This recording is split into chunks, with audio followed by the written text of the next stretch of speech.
So hey everyone, welcome back to another quick and very interesting tutorial. Where in this quick tutorial, I'm going to show you how you can fix the issue if project to this PC option is not working on your laptop. Now, in order to fix that, simply open the settings of your laptop. Once you are in the settings, now here, simply click on this option of apps on the left window. Once you are in the apps, or simply go to the system option right there.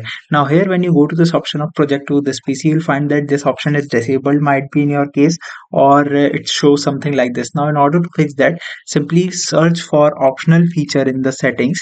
Once you're in the optional features, simply go to this option of view features and hit yes. Now here you'll see this option of you'll find all the added options. Simply click on this option of see available features and here search for wireless display.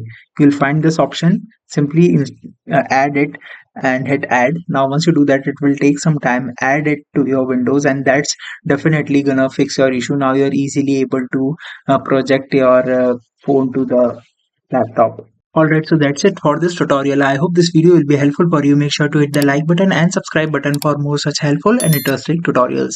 See you in the next one. Take care.